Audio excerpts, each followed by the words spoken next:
Muy bien, chicos, atentos entonces, porque si hay alguna pregunta, hace unos minutos mandé a través de Zoom el comunicado del segundo parcial con los temas que ya sabían, porque eso ya lo charlamos, es terapéutica del dolor, antisépticos no entra, ya es tema de terapéutica de las infecciones. La modalidad, les explico que va a ser en dos partes. Una parte escrita, tendrán 40 minutos para resolver 2 situaciones clínicas y una receta. Posteriormente, con lo que tienen escrito, eso es de forma individual, con lo que tienen escrito pasarán de A2 a charlar con el profesor para terminar de redondear lo que está ahí escrito, ¿sí? Con un par de preguntitas, ustedes hacen como una defensa o ratifican o rectifican lo que está escrito, así que esa sería la instancia. Eso está escrito, ya les mandé. Lo que les quería aclarar es que van a tener, para que tengan en cuenta en su horario, el parcial va a ser, si bien lo escrito individual 40 minutos, posteriormente van a ir pasando de A2, por ende puede llevar las 3 horas de práctico que son las estipuladas por comisión, ¿sí? Tengan en cuenta eso, no va a ser un parcial cortito como fue el anterior.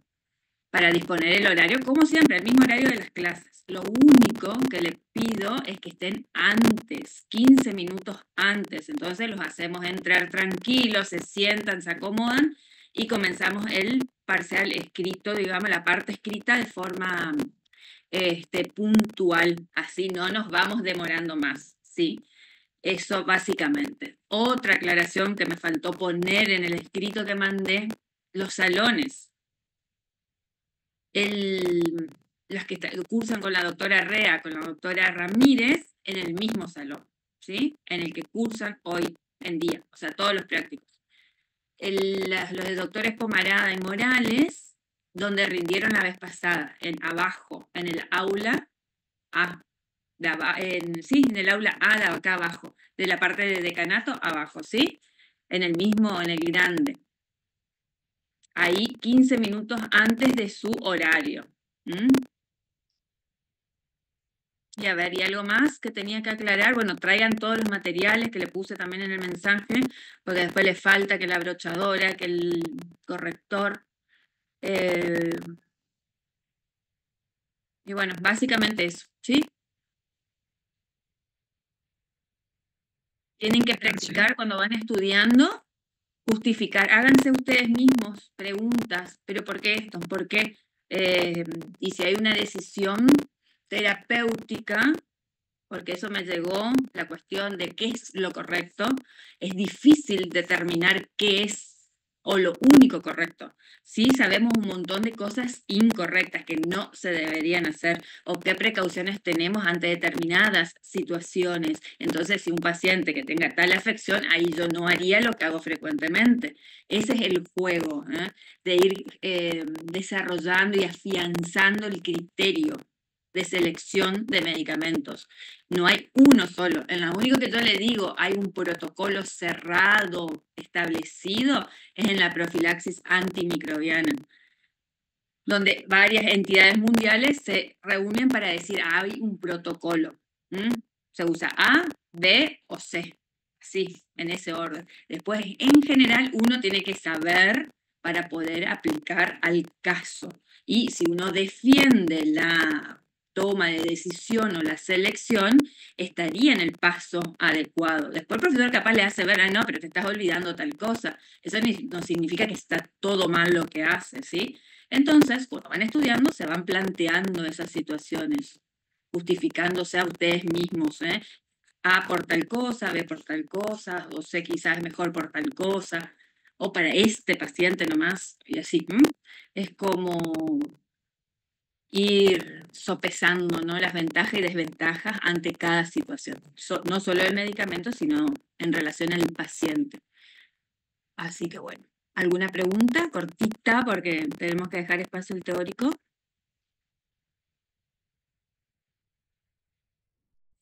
Doctora, Sí, te escucho. A ver. ¿Las notas nos van a ir dando a medida que pasamos y justificamos nuestro examen o después va a estar esos? Posiblemente está ahí en el momento. Eso déjame que lo voy a charlar con los, porque es más, supongo que va a estar ahí en el momento, ya cuando le vamos a comunicar como para que no se arme una efervescencia de ansiedades y demás, quizás después. Pasamos toda una lista y ahí subo al SIU y sepan. Básicamente sabrán salir bien, salir mal, eso seguramente sí, pero lo que es la nota puntual, quizás prefiero pasarla después, porque así bajamos un poquito la ansiedad, y es para todos iguales, porque algunos van a pasar a los 10 minutos de terminar el escrito y otros a las 2 horas. Entonces, igualamos un poquito la situación para todos. Gracias, Doc.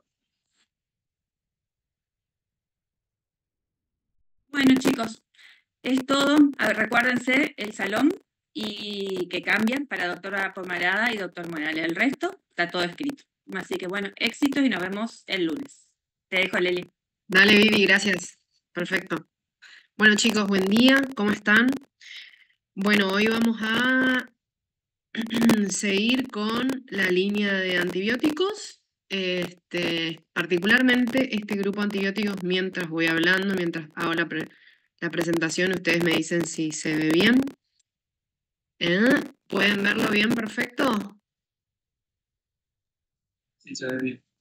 Perfecto, dale, porque yo no puedo corroborarlo. Bien, entonces, para ir iniciando este tema, es un tema importante, por supuesto, pero hay que dejar en claro siempre que a partir de estos antibióticos, que vamos a empezar a ver esta clase y la próxima, no son la primera línea de elección en odontología, ¿sí? Son entre la segunda y la tercera línea. Ahora vamos a ver una segunda opción en casos particulares y específicos que se pueden reemplazar al grupo de las penicilinas. Que quede totalmente claro que las penicilinas son nuestro caballito de batalla y con lo que mejor podemos resolver las distintas patologías orales en odontología. ¿Está? Bueno. Entonces, para ir entrando en tema, recordar un poco que los macrólidos, de acuerdo a su origen, a ver, me parece que no va, ¿eh? No, Doc, no está cambiando. No sé qué pasó acá. Siempre, ahí está. A ver, esperen que se me trancó. Ahí, disculpen las vicisitudes técnicas. Entonces, estábamos hablando de este grupo de macrólidos que, como para ir entrando en tema, recordamos que de acuerdo a su origen, todos estos temas iniciales que vamos a ver va a ser como ir recapitulando para que ustedes vayan refrescando un poco los conocimientos de tercer año, ¿sí? Entonces, pueden tener los macrólidos de acuerdo a su origen, pueden ser naturales, como por ejemplo, y verán acá la eritromicina, y a raíz y en base a la eritromicina surgen otros macrólidos semisintéticos o más nuevos, también se le puede llamar, como la claritromicina, por ejemplo, la citromicina, que es la que más conocen ustedes, entre otros que pueden ser nombrados, se han sintetizado alterando la base de la eritromicina, lo que nos puede dar como resultado componentes o compuestos con una mejor farmacocinética y un espectro de acción mucho más amplio que la eritromicina. Estamos hablando de la citro y de la claritro, ¿sí? Este grupo de antibióticos actúan inhibiendo la síntesis de proteína de los microorganismos sensibles, uniéndose a la subunidad 50S del ribosoma bacteriano. Lo cual, la primer diferencia con las penicilinas, encontramos acá que actúan las penicilinas sobre la pared bacteriana. Eso tenemos que recordarlo siempre. Tienen diferentes sitios de acción. Los macrólidos también son bacteriostáticos porque tienen una actividad principalmente inhibitoria de las cepas bacterianas, por lo que van a depender del sistema inmune del paciente la eliminación de este grupo de antibióticos, ¿sí?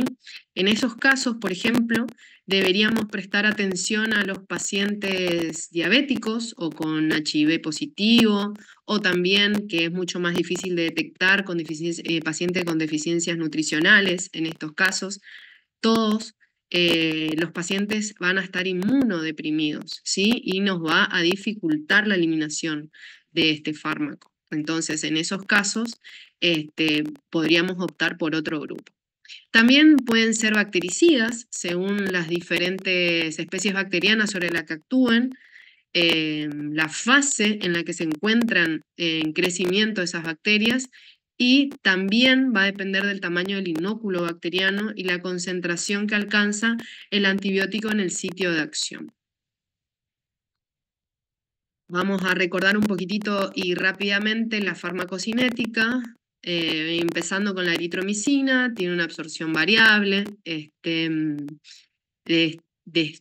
Este fármaco es destruido por el pH gástrico, lo que también se dificulta su absorción por los alimentos. Por eso siempre es mejor indicar en ayunas. Su biodisponibilidad es de 30 a 60%, tiene una buena penetración en los tejidos, pero una menor en comparación a la citromicina, ¿sí?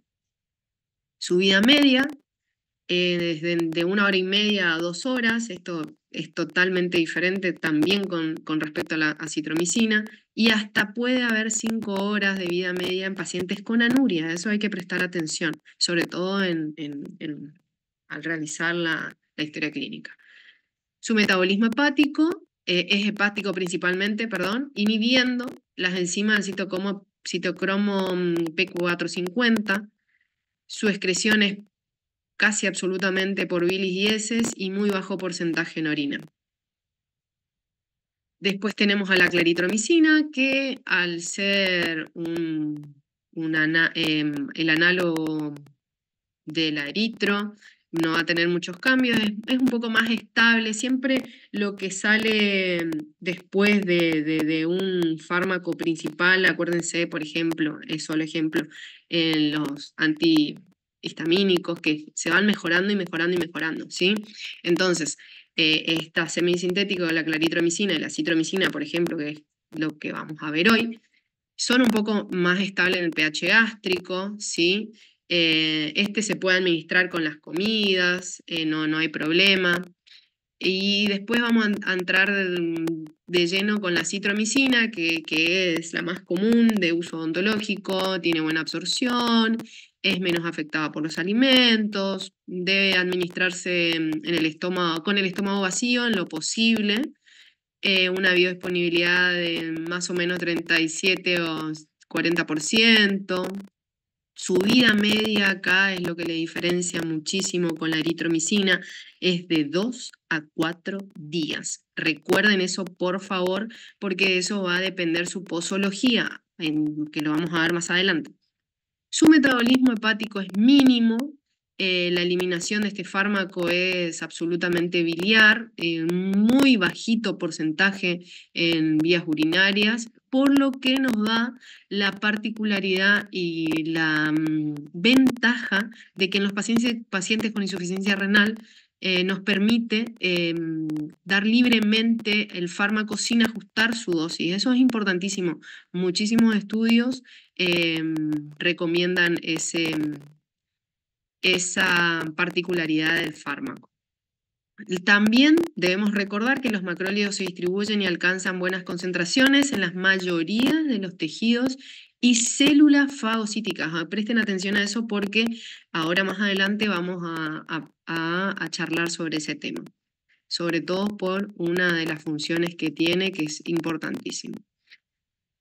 Bueno, ¿cómo vamos a utilizar este grupo de antibióticos? Como verán, la eritromicina,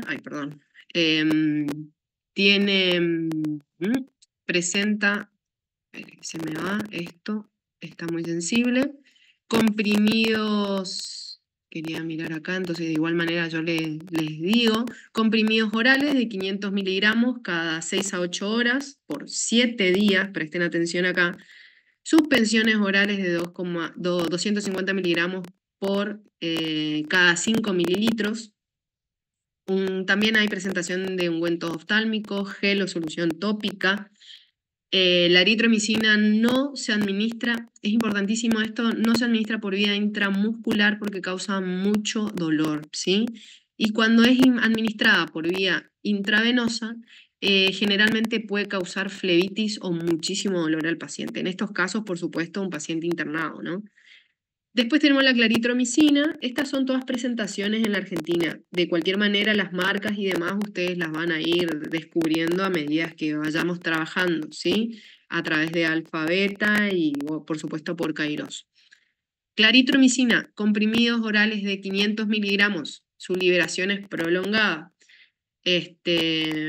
También suspensión oral de 125 a 250 miligramos por cada 5 mililitros, ¿sí? Y la citromicina es la que más se usa, comprimidos orales de 250 miligramos y 500 miligramos. Esto se indica cada 24 horas por 3 a 5 días. En odontología generalmente 3 días, ¿sí? Dependiendo de la gravedad puede ser 5. Y suspensión oral de 200 miligramos cada 5 mililitros. Y eso hablando particularmente de las suspensiones orales para niños. Bueno, entonces, seguimos con algo muy importante, ¿sí?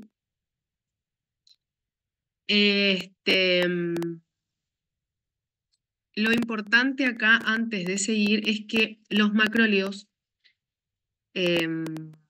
específicamente la citromicina, se la puede usar en casos que al paciente le dé alergia a las penicilinas o la cefalosporina, y existe una resistencia microbiana a los mismos, ¿sí? O sea, a la penicilina y a la cefalosporina. Esto, ¿cómo ustedes se van a dar cuenta? Porque no responde al tratamiento el paciente. Fácil, ¿sí?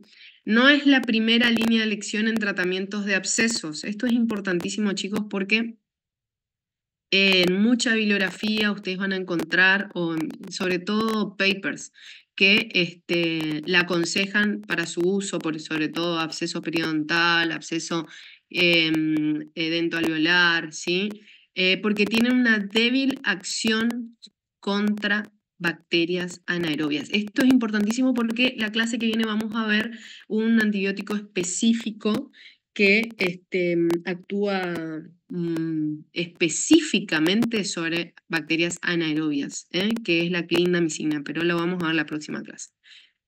Hay estudios que han demostrado la efectividad de la citromicina en tratamiento como coadyuvantes, sí, en periodontitis crónica. ¿Coadyuvante en qué sentido? Coadyuvante al raspaje alisado, ¿sí? No solo. Porque se unen, como les había dicho, los fibroblastos y de esa manera ejercería la acción antimicrobiana. Todo esto con respecto a odontología, ¿sí? Esto, odontología. Ahora, a nivel general, se lo utiliza muchísimo para tratamiento de enfermedades respiratorias, como por ejemplo neumonía, siempre respiratorias. Neumonía adquirida, también puede ser una alternativa de la tetraciclina, que es otro grupo antibiótico que vamos a ver la próxima clase, para infecciones uretrales, endocervicales o rectales, que generalmente se dan mucho en enfermedades por transmisión sexual, ¿sí? Bueno, otra particularidad que es muy importante y de hecho en los últimos años se ha ido estudiando es su actividad inmunomoduladora, que es muy desconocida. Estos macróleos siguen siendo una parte integral para el tratamiento del EPOC. El EPOC es una enfermedad obstructiva crónica de los pulmones, ¿sí? Su uso, se los nombro por eso, porque en la clínica es bastante común. El EPOC, ¿de qué manera actúa el antibiótico en esta enfermedad? Con propiedades antiinflamatorias e inmunomoduladoras. Solo en esta enfermedad, chicos, no se vayan a confundir, pero es un dato de color porque si el paciente presenta esta enfermedad, el antibiótico de elección para este tipo de pacientes sería el de la acitromicina o macrólidos, en este caso el grupo, así que para tener en cuenta, ¿sí? Bueno, ¿qué cuidados o advertencias tenemos que darle al paciente? Al igual que cualquier otro antibiótico, los macrólidos conllevan cierto riesgo debido a sus efectos adversos típicos, como por ejemplo, verán, náuseas, vómitos, también mucho dolor abdominal y también puede darle diarrea, eso es lo más común. Los síntomas abdominales se deben a que los macrólidos son agonistas a la motilina, pero eso es un dato de color que, bueno, podrían saber cómo no, lo que aumenta el riesgo de las molestias gastrointestinales y sus efectos secundarios, ¿sí? Además, afecta a la flora intestinal entérica,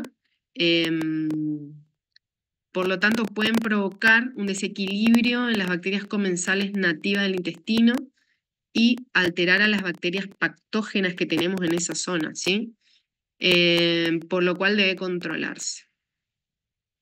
Otro de las reacciones adversas de los macrólidos es importantísima y a tener en cuenta con respecto a los pacientes cardiópatas, ¿sí? El uso de macrólido puede prolongar los intervalos QT y QTC en el ciclo cardíaco. Esto, ¿cómo lo pueden llegar a ver? Por supuesto, en un electrocardiograma, ¿no? Pero el paciente ya sabe eso, lo que se puede denominar comúnmente como una arritmia, ¿sí? Entonces, la eritromicina presenta mayor tendencia, la eritromicina presenta mayor tendencia a provocar este tipo de reacciones adversas con respecto a la acitro, que tiene menor riesgo. Pero no podemos hacer de cuenta de que no debemos tener cuidado, ¿sí? Ya presentan este tipo de reacciones y hay que cuidar siempre al paciente. El aumento de los intervalos se da generalmente provocando arritmias cardíacas, como por ejemplo taquicardia ventricular del entorchado, se denomina, eso van a encontrar en la bibliografía, se denomina también torsades de Pointes. Esto es un término muy cardiológico. También puede provocar fibrilación ventricular. Así que, bueno, a tener mucho cuidado con respecto a las arritmias. También se ha demostrado que hay una pérdida auditiva neurosensorial, si bien la mayoría de los casos es reversible una vez que se elimina el fármaco, hay que tener mucho cuidado. No depende de la dosis, de que sea alta o baja la dosis, ¿sí? Así que con cualquiera generalmente los estudios están más enfocados a la eritro, que es la que genera todos estos efectos adversos, pero hay que tener mucho cuidado también prestando atención con los nuevos macrólidos, que serían acitromicina y claritro.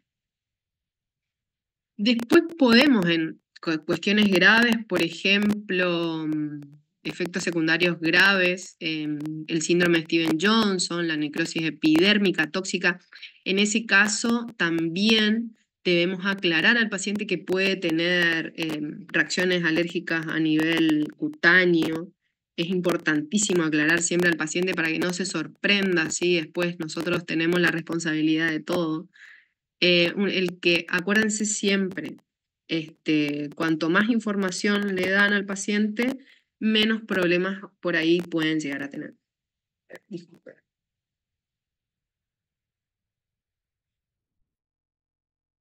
Bueno, hay algo importantísimo también con respecto a la eritromicina y las embarazadas, ¿sí?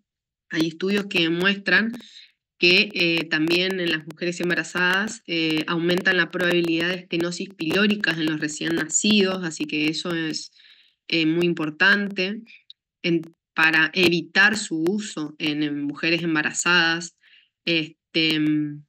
eritromicina y claritromicina también, porque a no ser que no haya otra alternativa, se debe usar sí o sí ese tipo de antibióticos para evitar esa reacción adversa complicada. Otra cuestión, genera hepatotoxicidad, dice en el cuadro, es por la inhibición del metabolismo hepático, entonces produce muchísimas interacciones farmacológicas entre algunas esté consumiendo el paciente, ¿sí? Bien, en general son bastante seguros, solamente hay que prestar atención en estos pacientes particularmente, ¿sí? Y tener en cuenta que hay contraindicaciones relativas debido a su perfil y también a los efectos adversos que genera. Y, por supuesto, la capacidad que tiene de interactuar con otros medicamentos. Hay que tener en cuenta también los pacientes con intervalos QT prolongados en el electrocardiograma, como yo ya les había comentado, que tenga algunas afecciones congénitas, cardíacas, y entre otras, ¿sí? Lo más importante es que si el paciente le dice que tiene arritmia, ustedes automáticamente piensen, en el caso de que tengan que tratar con un antibiótico, ir a otras opciones, ¿sí? Tener mucho cuidado con eso. Y por último, las interacciones. Este grupo antibiótico puede potenciar la función de carbamazepina, que es un antipiléptico, ¿sí? Corticosteroides, ciclosporina, digoxina, warfarina, astemisol. De cualquier manera, al interactuar con este grupo de fármacos que les anoté, puede generar la potenciación de sus funciones, ¿sí? Bueno, por ahora es esto básicamente lo más importante a nivel terapéutico que ustedes deben saber. Por supuesto que si tienen que ir a ahondar más sobre la farmacocinética, su mecanismo de acción, ustedes deberían reforzarlo a nivel individual, ¿sí? Más que nada yo les quise dar un pantallazo para que se compare bien la diferencia que hay entre los macrólidos y las penicilinas y que vayan teniendo más o menos el criterio y el saber de que no es de primera elección, eso es fundamental, y sobre todo se utiliza solamente en casos de que sean alérgicos a penicilinas o demuestren resistencia de ese grupo de antibióticos, entonces ahí entrarían los macrólidos como segunda línea de elección. Así que bueno, eso es lo fundamental y lo más claro. Por supuesto que está limitado su uso en odontología, muy limitado, en cuestiones muy puntuales, entonces empezar a recetar a conciencia y entender bien cuándo usarlo y cuándo no. Y nuestro caballito de batalla siempre ahí presente. Acuérdense que las penicilinas, siempre la moxi, y en caso que no responda la moxi vamos con el ácido clavulánico, y en última instancia, si no funcionan esos dos, ahí podríamos optar por un macróleo o por la tercera opción, que sería la clindamicina, que también vamos a ver la clase que viene, y vamos a entender un poco más cómo funciona este grupo también de antibióticos. No les quiero robar mucho tiempo con eso porque lo vamos a ver la clase que viene. Quiero que me digan por favor si les quedó alguna duda, si tienen alguna consulta con respecto a este grupo de antibióticos. Traté de hacerlo lo más fácil posible y lo menos engorroso para que se pueda entender, pero por supuesto puede faltar algún tipo de entendimiento de su parte, así que no hay ningún problema, estamos abiertas, en este momento estoy abierta para cualquier duda que tengan.